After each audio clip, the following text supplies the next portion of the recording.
बिना भाव बाजार में मिले वस्तु नहीं मोर।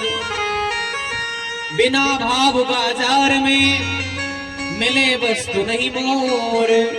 बिना भाव कैसे मिले नटवर नंद किशोर। भैया जब बाजार में जाते हो तो सबसे पहले कोई चीज जब खरीदते हो तो सबसे पहले यही कहते हो ना, भैया कैसे मोल किया है इसका, क्या भाव है। कोई भी चीज लेने गए, फल लेने गए या कोई सामग्री लेने गए तो दुकानदार से सबसे पहले यही कहते हैं, भैया ये चीज क्या भाव है। जब बिना भाव के संसार की वस्तुएं नहीं मिलती तो बिना भाव के ठाकुर जी कैसे मिलेंगे। बोली राधे। श्री सुखदेव जी महाराज कहते हैं कि भगवान ने 24 अवतार लिए। कितने अवतार हुए भगवान के?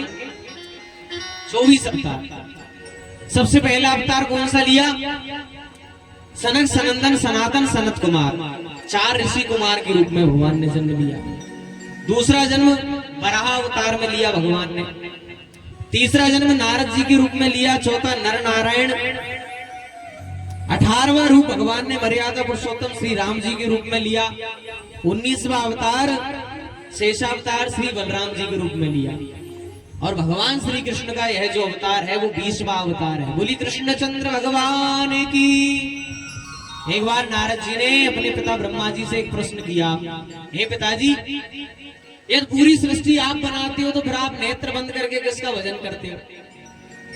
ब्रह्मा जी ने कहा, पुत्र नारद, मुझसे भी बड़े पद पर कई विराजमान है सृष्टि में। भगवान श्री नारायण की नाभि से प्रकट हुई एक कमल, कमल से निकले ब्रह्मा जी और ब्रह्मा जी ने चारों दिशाओं में देखा तो चतुरानन नाम हुआ और 4 इनके मस्तक हो गए। और ब्रह्मा जी जो है वो कलश का ही स्वरूप है। कलश के भी 4 मस्तक होते हैं और कलश को भी अपन कहते हैं ना ब्रह्म कलश, ब्रह्मा जी का ही स्वरूप होते हैं। 4 वेदों का स्वरूप है इनके 4 मस्तक। चारों वेद है ब्रह्मा जी के 4 मुख। जब कुछ नहीं मिला ब्रह्मा जी को तो भगवान श्री नारायण ने 2 अक्षर प्रदान किए ब्रह्मा को। कौन से अक्षर? पहला अक्षर ता और दूसरा अक्षर का। जब ब्रह्मा जी ने तप किया तो ज्ञान आया, तो जब ज्ञान आया तो भगवान ने चतुश्लोकी भागवत सुनाई। बोली वृंदावन बिहारी लाल की। अब ब्रह्मा जी को भगवान श्री नारायण ने बताया कि तुम सृष्टि का करो निर्माण, कैसे कर रहे हो। तो ब्रह्मा जी को सबसे पहले सृष्टि निर्माण की सनक चढ़ी। आज तो मैं पूरी सृष्टि बना ही दूंगा। जो ही सनक चढ़ी तो महाराज 4 सनत कुमारों को प्रकट किया। सनक सनंदन सनातन और सनत कुमार, चारों ऋषि कुमार प्रकट हुए। बोली सनत कुमार भगवान की। जब सनत कुमार प्रकट हुए तो ब्रह्मा जी ने कहा, भैया अब तुम्हारे ऊपर है जिम्मेदारी, तुम सृष्टि का निर्माण करो, पृथ्वी बनाओ, संसार बनाओ, जीव जंतु बनाओ, कैसे बनाना है। तो चारों ऋषि कुमारों ने हाथ ऊंचे कर लिए, महाराज हमारी बस की नहीं है, सृष्टि जाने और आप जाने। ब्रह्मा जी ने कहा तुम्हें सृष्टि निर्माण करना पड़ेगा। तो चारों ने अपनी आयु को ही नहीं बढ़ने दिया, 5 ही वर्ष के रह गए। अगर ज्यादा बढ़ जाते तो ब्रह्मा जी विवाह कर देते। 5 ही वर्ष के हैं सनत कुमार आज भी। ब्रह्मा जी को बड़ा क्रोध आया कि जैसे तैसे 4 पुत्र प्रकट करे और उन्होंने भी सृष्टि नहीं बनवाई। भयंकर क्रोध आया ब्रह्मा जी को। जो ही क्रोध आया तो भ्रकुटी से भगवान शंकर प्रकट हो गए। बोली शंकर भगवान की। जब भगवान शंकर प्रकट हुए तो भगवान शंकर से कहा कि पुत्र तुम सृष्टि निर्माण करो। शंकर भगवान ने कहा, हाँ पिताजी अभी बनाते हैं सृष्टि। अब भगवान शंकर ने प्रकट कर दिए भूत पेताल पिशाच डाकनी सागनी सब बना दिए। ब्रह्मा जी ने कहा रुको रुको रुको रुको, पूरी सृष्टि भूत प्रेतों से भर दोगे, तुम ऐसी सृष्टि नहीं करवाना हमें। भैया तुम जाकर के कहीं भजन करो। तो भोलेनाथ तो जाकर के भजन करने लगे, नहीं तो भूत प्रेत ही हो जाते पूरे में। बोलो राधे।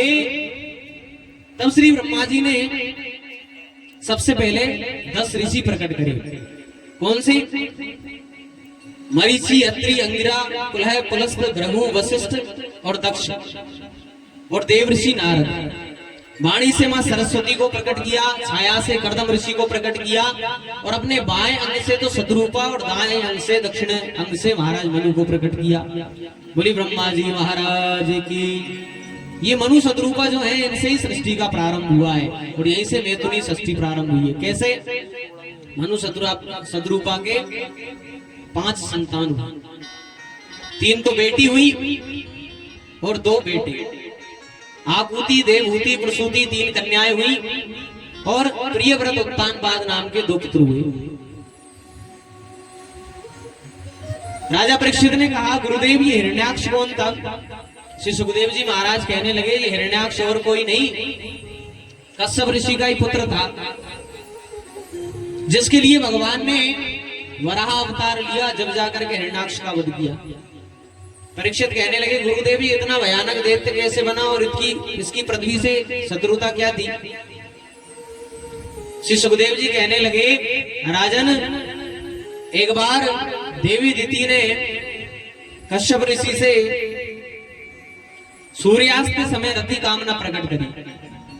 हमारा सूर्यास्त के समय जब उन्होंने गर्भ धारण किया, उसके फलस्वरूप हिरण्याक्ष और हिरण्याकश्यप जैसे भयंकर राक्षस प्रकट हुए।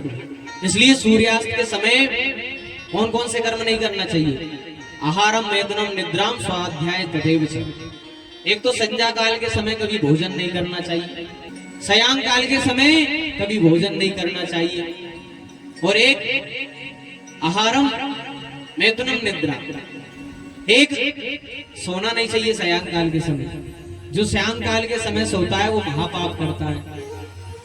एक शयान काल के समय विद्यार्थी को कभी अध्ययन नहीं करना चाहिए। अगर पढ़ाई लिखाई करने वाला विद्यार्थी है तो उसे कभी विद्या अध्ययन नहीं करना चाहिए। शयान काल के समय तो केवल भगवान का भजन करना चाहिए, क्योंकि शयान काल के समय देवी देवता पृथ्वी का भ्रमण करते हैं। भगवान शंकर माँ पार्वती सहित दहली पर आते हैं। माँ लक्ष्मी साक्षात शयान काल के समय आती है।